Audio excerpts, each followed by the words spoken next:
Welcome everybody to Beyond the Walls. You're here with me, your man, young brother better preach, Harry. It's been a long time. I'm here with my man, One. Yes, sir. D. Shandabo. Rico. And one day. Hello, hello. Y'all, we got a whirlwind of topics for y'all going on right now, man. The world's going crazy. There's a pandemic out here. They still haven't arrested Breonna Taylor's killers. And August Alsina is out his John Brown mind. I'm telling y'all, man, the news reel just keeps rolling. So we're at a point where here in Rhode Island we're in phase 3 of the getting out of quarantine, and Florida's popping off right now. Texas cases are popping off. Arizona's popping off. But we're still here doing home editions, and as soon as we can get in and do, a recording together, I'm looking forward to that. But wanted to get to these topics going on right now. Wanted to touch on the whirlwind of relationships going on right now. We have August Alsina. He came out in an Angela Yee interview and specified that Will Smith gave him permission to smash, I don't know what you want to call it, to engage in a romantic relationship with his wife. And so Jada Pinkett is denying all of this. I don't even know what Will Smith has to say on this yet. I don't think he said anything. And he's got Twitter fingers typing right now. Yes, sir. So what y'all think about this? There's been rumors about Will Smith and Jada Pinkett forever. There's been rumors about them since Independence Day that that they've been in an open marriage, they're swingers, what have you, and it's getting hard to deny right now what the dynamic of their marriage is. And so why would August Alsina say this if it's not true? Like, why would he say this? One, does he want that vote with Will? He has an album coming out, or it just came out. We have to put that into consideration. I guess. You need a big platform or something, because usually artists do that. They do something crazy before the album comes out. Right, and he's not, I wouldn't call him an A-list celebrity yet. No, he's not. But you need big news for you to get some sales. Right, so he has some celebrity to gain from this. No, okay, I don't know him personally. We don't have any, social relationship. Are you but sure? He does not come across seem like the type of whatever the celebrity he is to put things out there to generate buzz. And I tend to, judge a person's behavior based off their past behavior. And in the past, he has not been this type of person, right? From what we know of him, he's kind of been through a lot in a short amount of time. He became guardians, nieces, right? He struggled with drug addiction and alcohol, I don't remember which one it was, but he's pretty much been upfront with everything that he's been going through and went through. So I don't see him just pulling this out the air like, oh, let me just say me and Jada have a thing going on, and That's a great point, because if he was lying, it would then make all his other trials that he's been through sort of disingenuous. It's kind of like putting shame on all the things that he's been open about, So why would he lie about this if all those other things have happened too? That's kind of like the way I'm looking at it right now. It's hard. I don't know. It's hard to judge his state of mind when he's got Keisha Cole red hair. So I don't really know what's going on with the man's right now. I hope he's lying, because if he's not lying, he done threw all of the side brothers under the bus, man. The side ninjas, all under the RIP, whatever bus, the MTAs, the New York Transit, everybody's under the bus right now. I definitely don't think he's lying, but this is my personal opinion, right?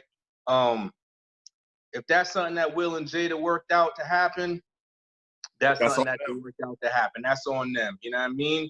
And Moses actually had a couple of joints too, just to add. Moses definitely had Moses had a couple of joints as well. So I don't know where I stand with that. What is this guy saying? What is going on right now? For real, bro.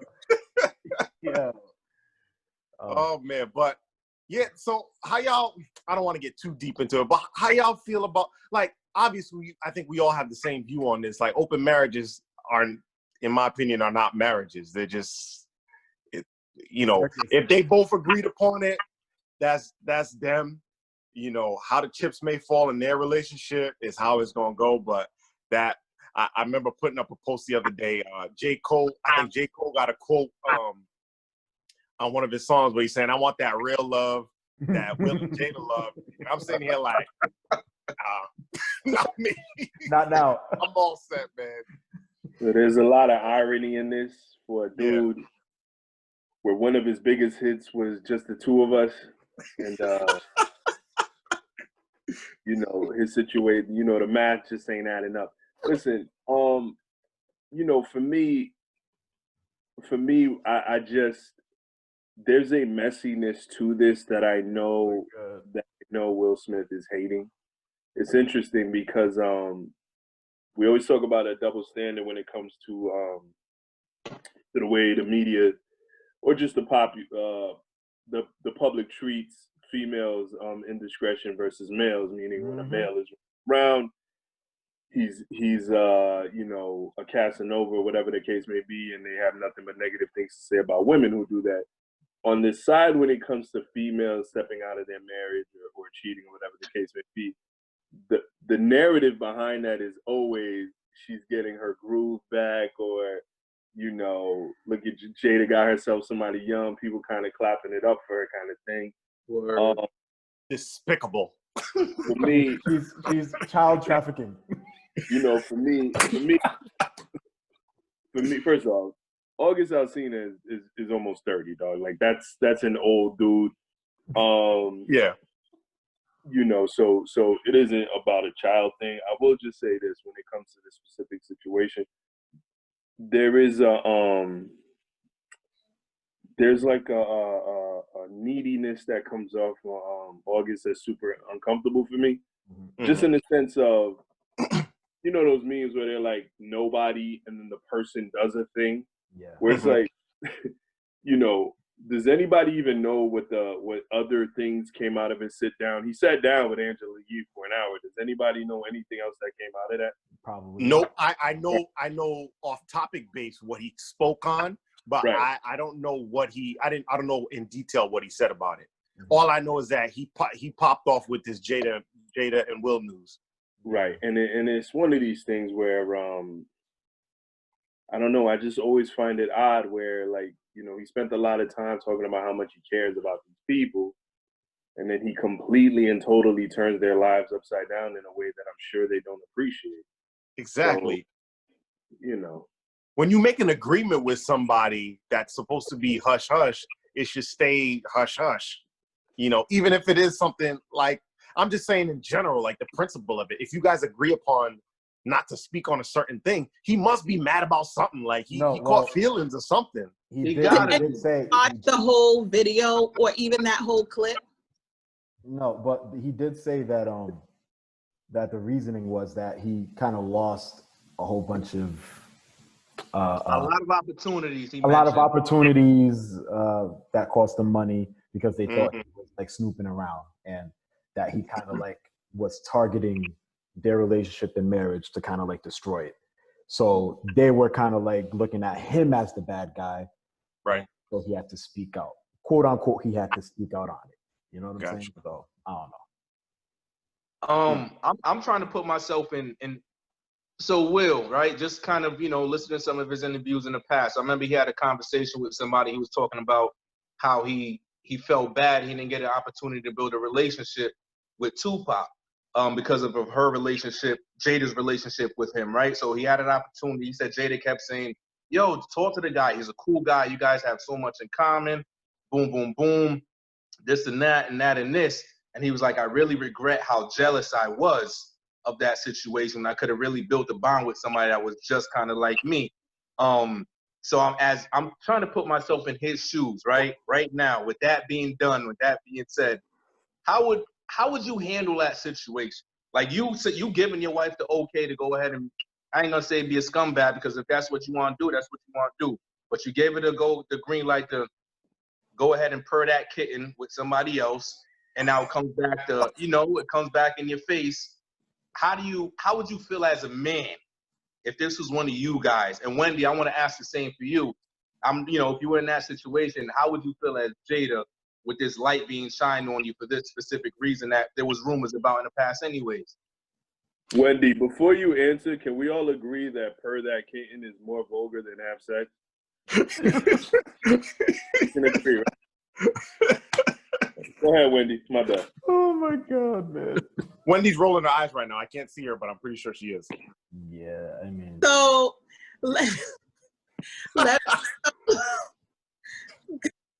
gosh. That's your brother. You're the only female in here.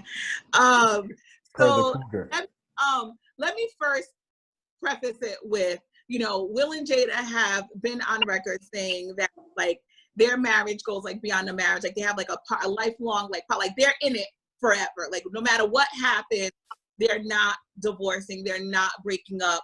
Like, they're in this thing till the end of days. Yeah. Whether it's, like, a marriage or even if it's whatever, they're in it. That they're on record saying that. Boom. So now, Pablo, your question was, if I'm Jada, how would I feel about August saying these things? How would you feel, and how do you move forward? I mean, if I'm Will and Jada, I'm not saying anything. Exactly. If I'm Will and Jada, it is what it is. Like, this is not the first time that people have rumored in regards to their marriage and the openness of it. So they've never outright spoken about it before, so I don't see why they would need to outright speak about it now. They stay dodging the questions. They stay dodging it. Look, if they like it, I love it. I'm not here to speak on anybody's marriage and how they do what they do. If that's what you do in your marriage, cool. That's not what I do over here. But if that's what y'all want to do to be happy, keep that over there. Keep that over there. Don't bring that over here now. Exactly.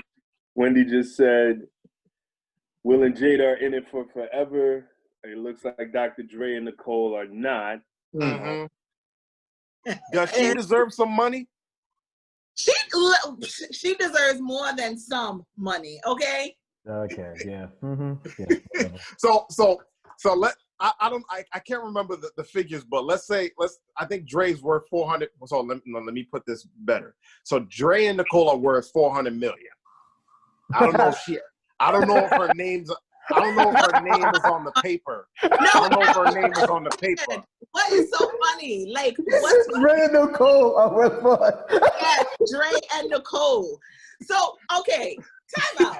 So you need to tell me your wife, who's there with you day in, day out, taking care of everything that you're not taking care of because you out there living your dream, becoming the Dr. Dre that we know, encouraging you down, sharing your bed, doing the things that you like, that you want done, bearing your children, taking care of your like going through potential, like, and you mean to tell me that I'm not worth anything?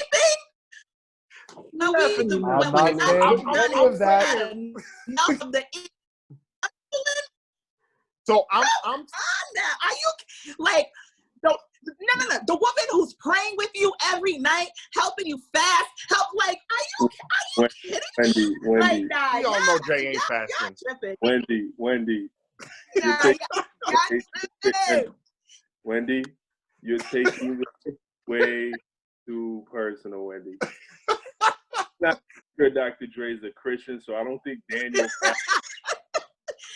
I heard he's not a doctor. He's laughing. Right. According to the internet, Dr. Dre is worth $820 million. The internet is never wrong, so that's what he's worth. So Nicole's worth 4. California law, it looks like Nicole's worth 4. Say it again? Nicole's worth 4. Right, so now it looks like Nicole's about to be worth $410 million. I saw this funny tweet which said, you know, it had a screenshot of the headline, "They're getting divorced," and somebody tweeted under there, "Yup, she's a lawyer, no prenup. Y'all are walking around with Beats by Nicole." And that's really, really hard. So am I wrong to say that she don't deserve half if Dre's gonna be paying her spousal support every month? So now we're having a different conversation, right? Deserves is a weird word. Because I don't know. Not deserve, if she owed that. Deserve because she worked for it. Let me ask this question here, right? So Mary J. Blige and her husband just went through a recent nasty joint as well, right? Does that guy, does he deserve half of her worth? I mean, he was doing everything No, that she was doing at home. no, Harry. I want Wendy to answer this. I want Wendy to answer this. How long have they been married? Were they married? Also, now that's a question. Now it's a question. No, hold on. I think five years of marriage, you don't get half. Like 5 years of marriage. Let me just jump in real quick, because the comparison is off. One, these people got married in different states. Two, Mary J. Blige was Mary J. Blige when she met that dude. That's what she was. She was not an up-and-coming singer. He did not invest in her rise or anything like that. He wasn't working 2 jobs while she was in this. That's not the relationship they had. She was somebody who was many, many times a millionaire when they met. So, you know, to now go, he deserves half is different.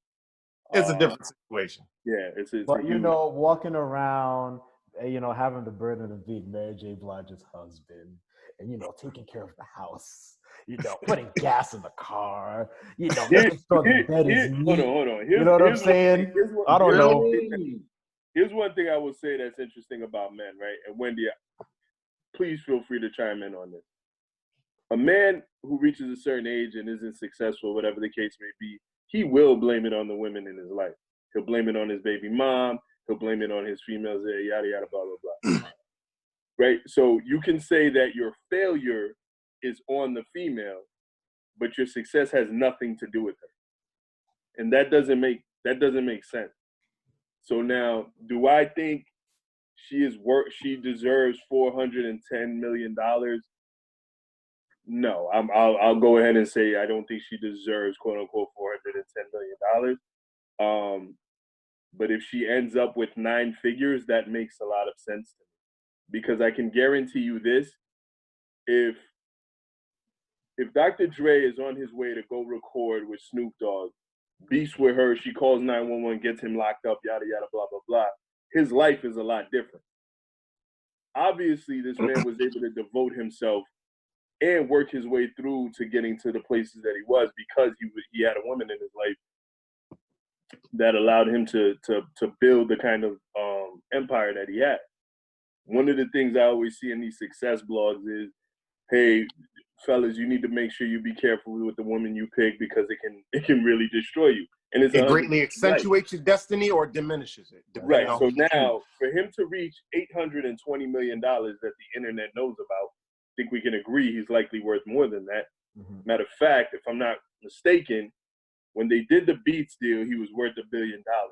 Yep. He intentionally donated something like $300 million to USC. And from my understanding, it's to get that number under $1 billion, because his life is a lot better. So, you know, I guess what I'm getting at is, this is going to hurt him. But if she filed for divorce, there's a reason. And his silence says a lot to me. Like the fact that he's kind of like, you know what I mean? So let's see how it sign papers. That's right, Dre. Just go and sign the papers and don't. Oh, baby, we're going to have a conversation. Well, there's going to be some furniture moving. It might be an arm wrestling competition. We might have to get the dice out, play some CeeLo to see who guess what. if the divorce proceedings get real serious, it gets real nasty.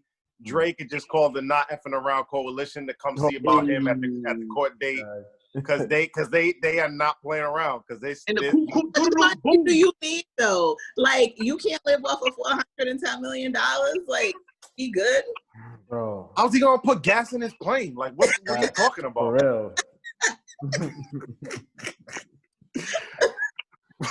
But you know, we'll see how that situation plays out. I think they'll both be just fine. I think they'll both be sitting on some good cake when it's all over and done with.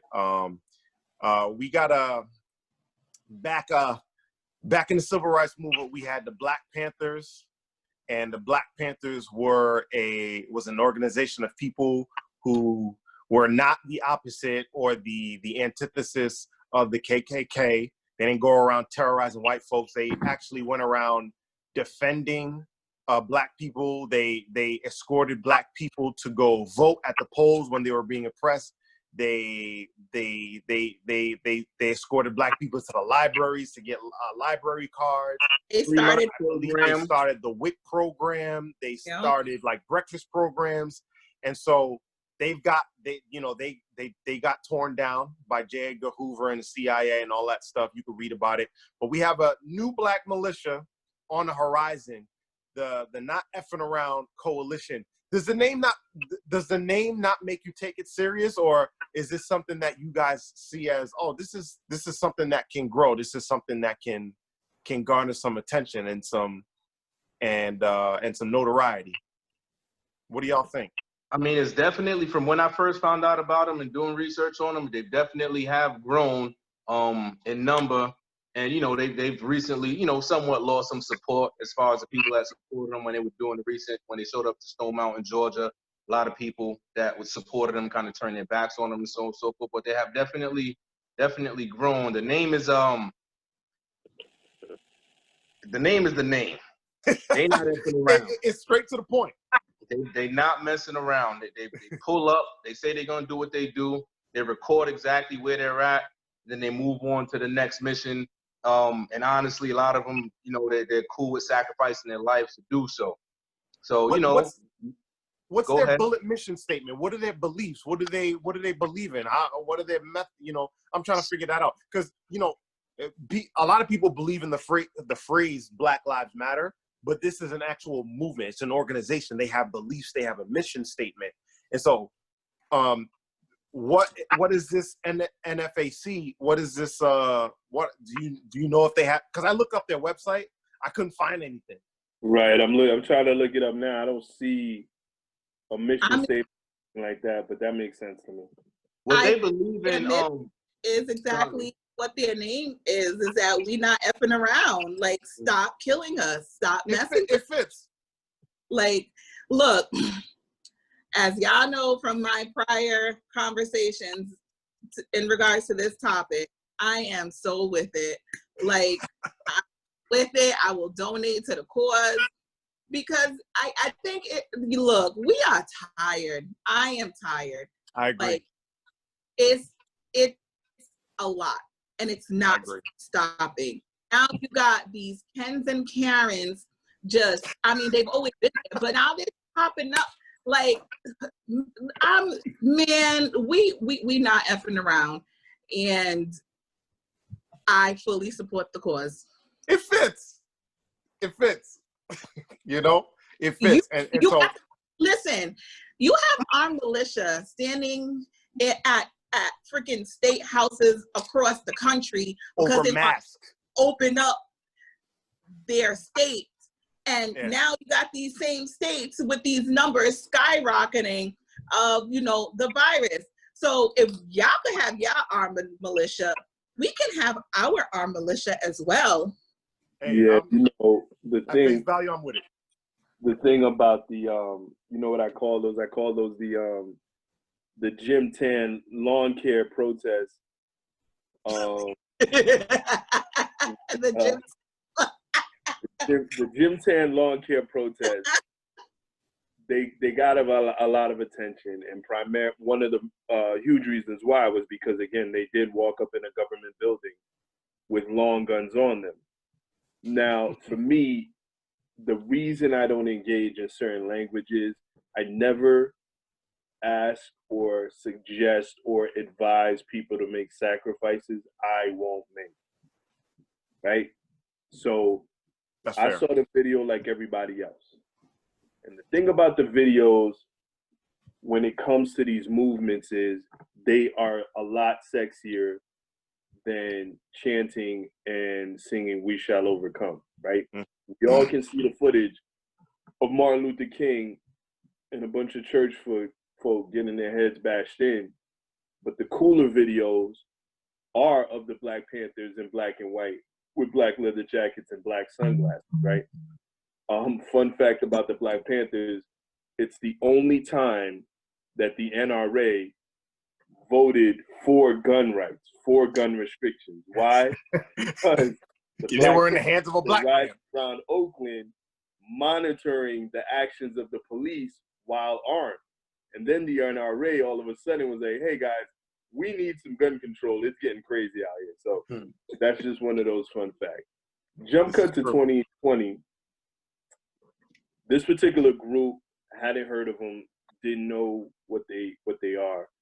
Trying to get a clearer picture of who they are, it actually makes a lot of sense that there's no list of names and different things like that. That makes sense to me. For me, what I get concerned about is, yes, that video looks inspiring in a lot of different ways, but it can give the false impression that Black people are prepared for armed warfare, and we're not. You know, there's something like 200 million guns in the United States. That's mostly in the hands of white people. That's just the reality of the situation. So with 13% of the population. Right. I don't, you know, I feel the same way as everybody else when I see it, when I go, yeah, you know, we got these people running around, driving cars into protesters. A protester died the other night. 2 of them got hit by a car. One of them has died. You know, we've all seen the footage of protesters walking by, people holding long guns at them and different things like that. All of that stuff would go out the window if this crew was more involved in these protests. Or we could see, you know, a gun battle in the middle of the street. And that doesn't look as cool as everybody thinks it does, right? In the movies, it's kind of cool, but not everybody looks like John Wick with a gun, man. They definitely don't. And yeah, I agree in that sense. You know, you hope that there's organization to it, and you know, they appear to have a strong group of people in that area, and so perhaps that may grow if that appeals to other people and it starts catching fire in different places. But that definitely has to be a given when they arm themselves and they say, yeah, like we're ready to go to war if it needs to happen. But they need to understand that they're definitely outnumbered, I guess. But I'll take a page out of Haiti for now. And I think what made video appealing is seeing people who look together. who look like you carrying armed weapons, right? And they were together. You know, you never fully understand what you have the capacity to do until you see someone like you doing it, unless you have that trailblazing personality, right? Which everybody's not meant to be a trailblazer. That's just what it is. Somebody's gonna have to organize. So when you see someone who looks like you doing something different, it may encourage you to do something different.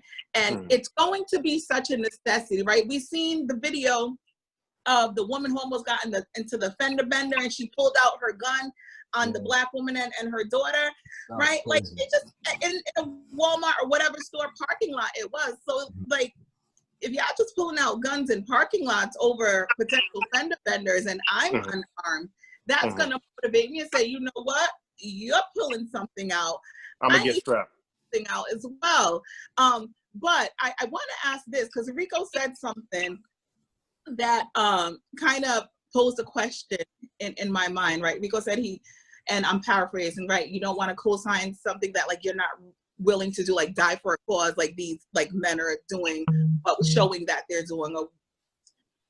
That's my understanding, right? So when do we get together, and what point does it have to get to that we're ready to this freedom that we're yearning for, right? There's going to be a point, the Bible says, that we're going to have to die for the gospel, right? Being a Christian is not going to be what's up, and we're going to have to die for Christ. That's what the word says. And so we as believers in Christ understand that go in our teachings and in our studying time. We understand that time is going to come. But when it comes to this new wave of civil rights, right? And can I right now say that I'm willing to die because I'm thinking about my 3 young kids? So Right.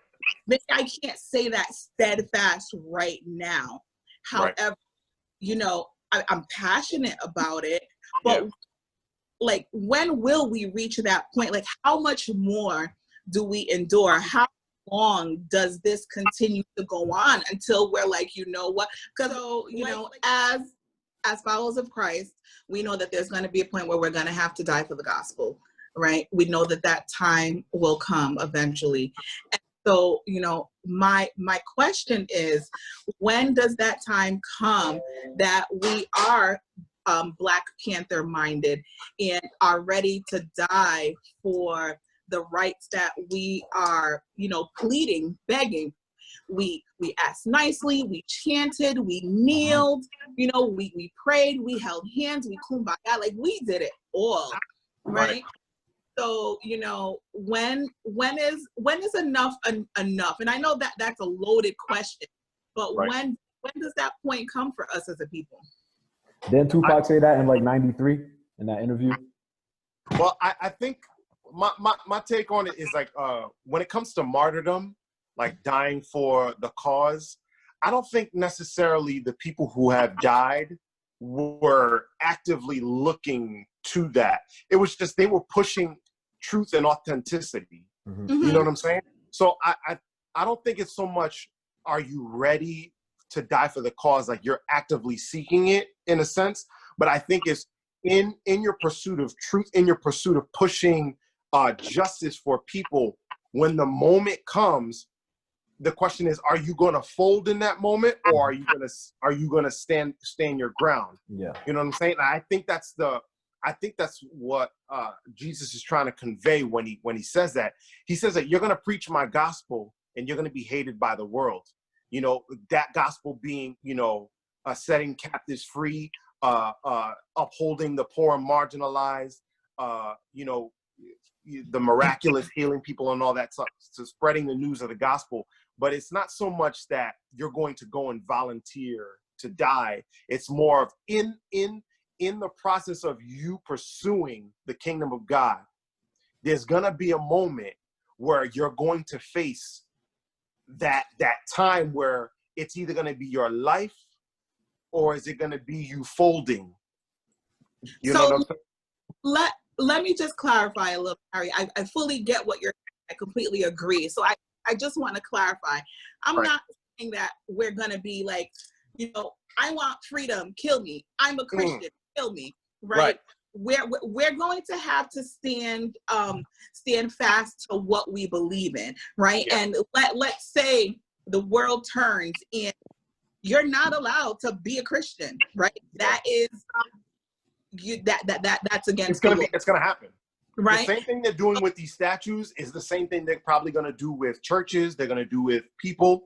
And I think but so that being known, right, you're going to have to die for the gospel. If you're going to be a Christian and that's who you're going to be, then, you know, you're going to have to die for the gospel. And so if you also pick up your arms, right, and say, I'm going to march and protect myself, you are also sending a message saying that, look, I'm willing to go the extra mile for what I believe in. And so not necessarily saying like, I want freedom and, you know, kill me for freedom and I'm going to be a martyr, but I'm standing here with the NFAC with my AK, and I'm sending a message. I'm sending a message that you come with yours, I come with mine, and we gonna figure it out. Right? I think the quick answer. I'm sorry. I think the quick answer to this, you said, when is the right time? The simple answer for me is the time is always now. The time is always now to be ready to die, to be ready to push for justice and truth and authenticity in all aspects. The time is always now. We just have to make sure that the things that we get involved with are in line with the, you know, with the gospel of the kingdom. You know what I'm saying? I don't know the mission statement of NFAC, you know, but when it comes to just like the gospel, as you said, the time is, and pushing justice for people who have been marginalized and pushed over and trampled on. When is the right time to like say that you're ready to die? Yo, the time is now. So let me really quick, right? Two things. The NFAC, the leader of the NFAC thing, what he says is that his mission is ordained not by God but by Yah, which is God. But he says out of his mouth, this is ordained by Yah.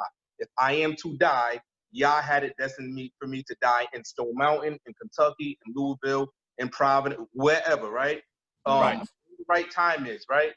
To me, either it's in you or it's not in you, and I got one example for that, right?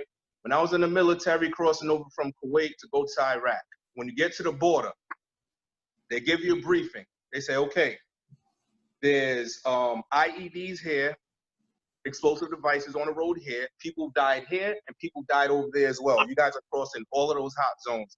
You have the choice right now to either say you're gonna go across the border and go into Iraq, or if you don't want to, go back to Kuwait and you'll be all good, you know, no issues with you, right? So at that point, you made a decision to say, okay, I'm gonna go ahead and protect these people that I gotta go over there and protect, or you know what, I'm all set, I'm going back. So that's either, like Harry said, right? It's either a right now thing. Either it's in you or it's not in you. Bottom line.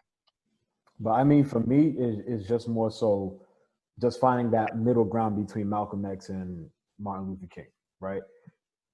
Being, you know, fighting for the cause, not looking for trouble, but at the same time being able to protect yourself. You can't go out there naked no more. Because at this point, no matter what, if you're going peaceful, if you're going protecting yourself, and no matter what, they're looking at you as a threat.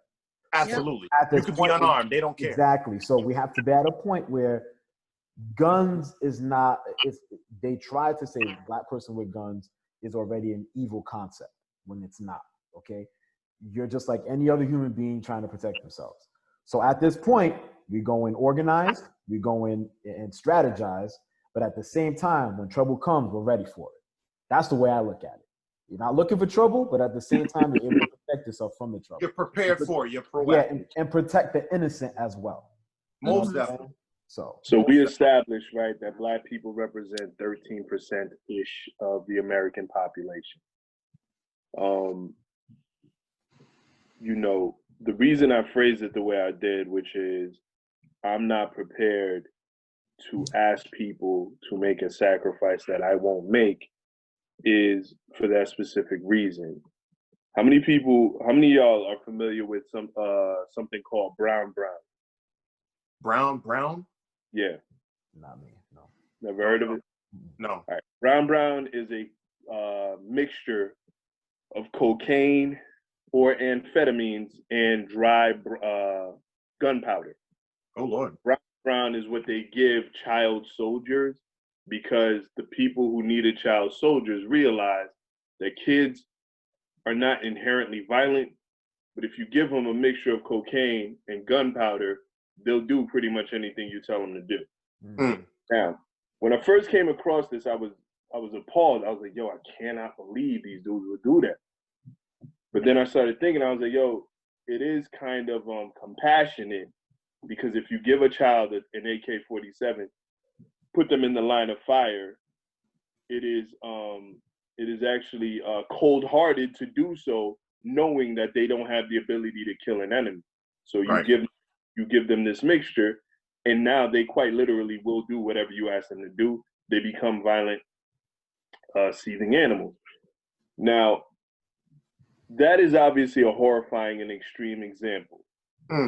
But the reason it's on the table in this conversation is the NAFC, or I'm sorry, NFAC, or whatever it's called, that video looks cool on Instagram, but in real life, the reality of the situation is we would have to give weapons to children and have them kill enemies as well.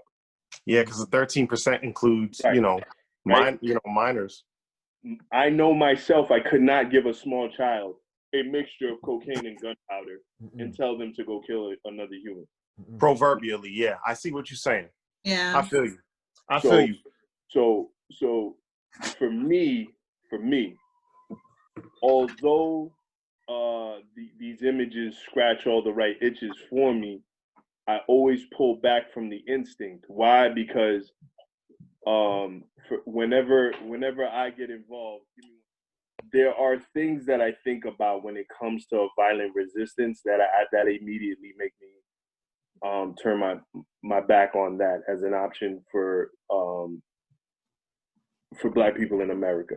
I'm sure you guys have heard little kids being strapped with suicide bombs, and you think, why would you do that? The answer is, these are people who have decided, you will give me liberty or you will give me death. And they don't have the numbers on their side. So they look around at the children around them and go, we can kill a good 15, 20 people if we strap a bomb to this little girl. Yeah. That's another thing I'm not willing to do.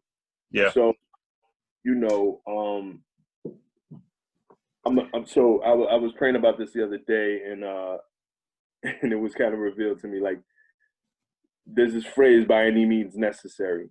The natural inclination is to go, oh, that means violence. And, the reality situation is, the picture that comes to mind for me whenever I hear that phrase is Malcolm X looking out the window with a very long gun. But by any means necessary means, yes, violence is on the table, but it also means by any means necessary. It means we march in the streets. It means we put pressure on politicians, on CEOs. We put pressure on everybody around us. We speak up in meetings. We interrupt email threads when people are talking crazy. It's by any means necessary. It means that we step in on behalf of people who are being disrespected in grocery stores, bus stops, whatever it is, right? Because what we need to do now is cause a shift in the understanding of how you will treat people of color and poor people in the whole 9 yards. We got to cause a shift in that. And so for me, yes, the NFAC is one way to cause that shift, but another way to cause that shift is to, whenever I hear a cashier talking reckless to somebody who looks like me, I step in on that. If I see even a Black man disrespecting a Black woman, I step in on that. I don't go, that's not my business, it's my business. And I think that's probably the where we should channel that energy. Because again, not been and don't get me wrong, I'm not a violent person by nature. I don't think we need to be gun blazing, right? However, I feel like we're coming to a point in this struggle that we've kind of exhausted every other method that we've done the ask nicely and don't speak to me. We've done the polite way, we've done the correction way, and we definitely should still continue to do those things. But I feel like the shift is that people are now getting restless, and we also have a generation of people desensitized by violence. So violence means not as much to them as it means maybe to a different generation, like my generation or generations before me. You know, we have people who see people dying every single day. It's on TV, it's on the news, it's in their neighborhoods, it's in their streets, it's in the video games, right? You shoot people and they die and it means nothing. And so with, you know, couple that with what is with cameras showing these actions to the world, right? The black men die for no reason, you know, black people, black brown people being harassed and assaulted by strangers, right? You have no authority over me, yet you feel like you have to have this authority over me because you feel like you're superior.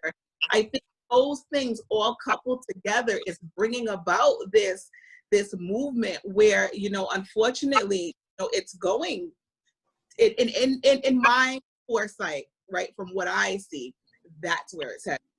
No, we're there. It is crazy that you mentioned that, Rico. Like literally 2 times within 48 hours, I had to step. My mind is thinking, worst case scenario, of course, if you got to get violent, you got to get violent. That's never what you want. There was a situation yesterday at a store. Somebody accused somebody else of stealing something, and she didn't, you know, again, she wasn't a black person. She wasn't black, anything like that, but somebody that was being picked on because of her descent. And I had to kind of step in to make sure nothing else went down. Today, I was downtown picking up some blank shirts to do some stuff with. You know, some Spanish kids drive by, there's some black dude unloading his truck, and they all jump out the car talking that talk. You know what, you already know what time it is, and blah, blah, blah. So in my mind, I'm thinking, damn, am I gonna put my life on I got my wife in the car, I got my little nephew in the car. Am I gonna go sacrifice my life to save this dude? Now somebody got to tell him a story about, yo, you know, unfortunately this happened or that happened. It's crazy how, it's just crazy how that's how you have to think now. You literally have to think, I'm not protected, but am I going to leave my brother out there hanging while 4 other people are jumping on him? Am I going to jump in and try to, you know, by any means necessary, you know? Right. So it's crazy that you mentioned that. I think one thing we have to remember, you know, when you feel cornered, and I feel like black people have that sense right now. They feel cornered, and not just right now, but they felt like that for a long time. They feel when your back is against the wall, you feel like everything is against you. You feel cornered, and you get the sense of like, yo, there's nobody on our side, you know, to help pick up this slack, to help, you know, fight this. We have to know and understand that we do have allies, and we have to also understand that, you know, us against them is not blacks versus whites. It's blacks versus racism. And we have allies in that. We have brown, we have white, we have all different types of allies who want to push, or who are involved in pushing the justice, authentic truth narrative. I've been using the phrase full pressure season, right? What is full pressure season? This is the season in which anybody and everybody who is against the abuse of power, injustice, and just the normality of that, it is now time to put full pressure on the power. That is it. Absolutely. Oh, you're the CEO of CrossFit. You want to make fun of George Floyd? Guess what? You up out of here. Yeah. Oh, you know, you work for a welfare office and you're making little cute videos talking reckless about the people who come in front of you. You're out of here. Yep. Oh, you bye. You love NASCAR and you love the Confederate flag and you're gonna bring them to not anymore. You're up out of here. We're now in full pressure season. Absolutely. Then will change when the climate does, right? Earlier today, my wife had a package delivered a few houses up from us. And I'm like, and she's like, oh, can you kind of go take a look, see in the neighborhood? And I'm thinking, this ain't really the best climate for that. You know what I mean? No. So we're seeing not with them dark glasses. Yeah, we're going to be in full pressure season until the climate changes. And for me, the reality of the situation is the people with the mindset of the NFAC are necessary, because the reality of the situation is there are people out there who will modify their behavior when they know there's a crew like that out. This is true. I'm not in that crew. right? I'm gonna keep it real with y'all. I'm not in that crew. But what I am is the person who now goes, hey, go get me the manager. They're talking reckless over here in Register 7. I'll meet you over there. Or, no, that kid is allowed to stand there. You don't have to harass him. Don't, you know what I mean? That's just the thing we're going to have to do, because the old way of taking care of yourself and the people within your home and showing up to church and serving in that way and then going back home, that has to go out the window. We're going to have to put ourselves out there, because the reality situation is, if you're not willing to intervene on Register 7, guess what you're not willing to do? Put on a long gun and some boots and go shoot somebody. You're not going to do that. So these things go hand in hand. Absolutely. Yeah. We have to always remember that, again, there's always a remnant of people for allyship. You know what I'm saying? To take it to a quick scripture, Prophet Elijah did a whole bunch of great things. And at one point he was closed up in a cave, scared to death, because he felt like, he was complaining to God. He's like, all the prophets of God are dead. I'm the only one left. And God's like, what are you talking about, man? I got people everywhere. You know what I'm saying? And so we have to always remember that, not to take that cornered mentality. There is allyship. And yes, we're seeing, egregious things out on camera and in front of us, but we have to remember that there's allyship, that there's a remnant of people who are for truth, who are for justice, who are for authenticity, who are for taking down, the top man who, or the top woman who's trying to oppress people, who's trying to marginalize people. And we're in a season right now, if you're part of that wave, of that negative wave of people who are pushing that, you're going to get steamrolled. And we're seeing it happen. Statues are coming down, even the minute little innocuous things that we don't even care about. They took Aunt Jemima they're taking Aunt Jemima off the bottle. You know what I'm saying? She was mad pretty. I wish I got that 50% deal. I did that. It's gonna happen. I'm pretty sure all the original Aunt Jemima bottles are probably gonna be on sale now, probably like 80% off, because they're trying to get rid of them. So go out and get your Aunt Jemima bottles. Keep them as a safe keep, an antique. But just we have to all jokes aside, we have to remember that we do have allies, and God is behind that movement. He's behind that justice and truth movement, and that's why nobody got corona. That's why there was no spikes in corona. God's on our side. It got blown away. Yo, before we close out, Rico, where specifically can I get some of this brown thing you was talking about?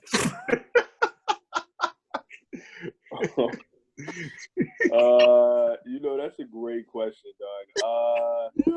I don't. He gave us the recipe already, so I'm bouncing. That gunpowder and that cocaine. He's gonna stock up right now. My goodness. Just go get some rat poison. But hey, y'all, great talk. I don't know if anybody else has anything else to add. So we'll leave it at that, man.